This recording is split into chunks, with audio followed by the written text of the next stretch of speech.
Penasihat dan pemangku kepentingan kebijakan publik yang ada di Kementerian Kelautan dan Perikanan menyisir. Saya ikut memimpin menyisir.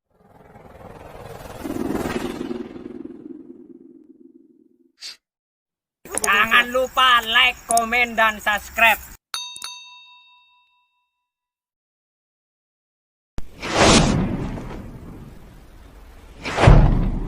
Penasihat dan pemangku kepentingan kebijakan publik yang ada di Kementerian Kelautan dan Perikanan menyisir. Saya ikut memimpin menyisir untuk melakukan beberapa evaluasi terhadap undang-undang yang ada, undang-undang yang merugikan nelayan, undang-undang yang tidak berpihak kepada kepentingan nelayan harus dilakukan perubahan. Sehingga saya pastikan seluruh regulasi yang sekarang direvisi oleh Pak Edi Prabowo adalah regulasi yang benar-benar tidak menyengsarakan lagi nelayan. Oke, kapal-kapalnya tidak boleh lagi ditangkap karena regulasi yang tidak berpihak kepada para nelayan.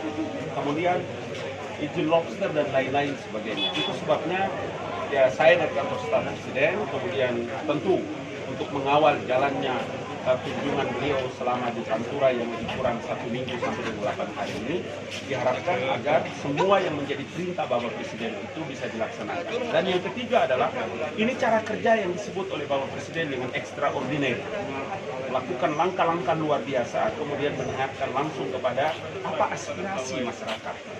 Anda bisa bayangkan di situ Bondo, kemudian di Demak, kemudian di Indramayu, di Cirebon, mereka datang bondong-bondong pada menteri. Ada yang menangis. Saya kira teman-teman kan bisa lihat. Kenapa? Karena selama 5 tahun dia tidak merasakan betapa pentingnya kehadiran pemerintah itu. Tidak ada. Baru kali ini dia merasakan. Karena itulah tentu kerja bareng dari semua pihak ya. Kita ingin mengatakan bahwa langkah-langkah ini adalah langkah-langkah yang menjadi penting bagi harapan.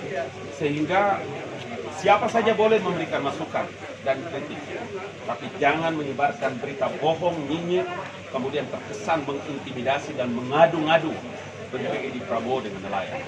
Saya akan ada di hadapan baris terdepan.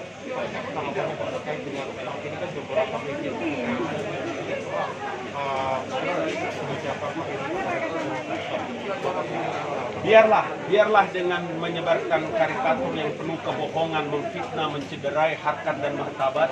Nanti orang-orang yang ahli belajar komunikasi, saya sekolah komunikasi, biar menilai apakah memang karikatur yang ditulis oleh majalah Tempo itu sesuai dengan kode etik jurnalistik atau tidak, atau biarlah dengan menyebarkan fitnah, kemudian melakukan karikatur yang penuh dengan mengganggu. Ya, itu mudah-mudahan offline-nya lebih banyak, orang bisa beli supaya dia bisa menghidupi diri dan lain-lain sebagainya. Saya sudah tanya Pak Edi, apa yang harus dilakukan? Dia bilang, harus ikhlas, tidak apa-apa.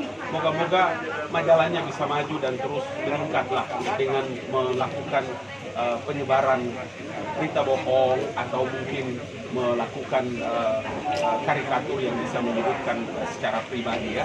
Tidak apa-apa.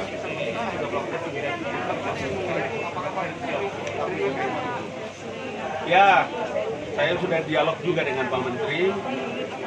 Banyak juga orang yang tidak dipakai oleh Bapak Presiden pada periode kedua. Tapi harus ikhlas, ya.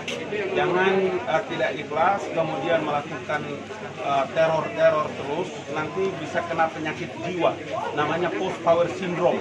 Ya, teman-teman yang sudah melakukan intimidasi di Twitter, di Facebook, di Instagram, kemudian di berbagai majalah, Pak Edi juga mengatakan biar saja diikhlaskan ya. Mudah-mudahan mereka sehat walafiat. Luar biasa kan Menteri ini. Terakhir, oke. Pak, apakah ini memang kunjungan ini efek dari setelah dalam tanda kutip kemarahan Presiden pidato kemarahan? Bukan. Rencana ini sudah lebih kurang 4-5 bulan yang lalu loh.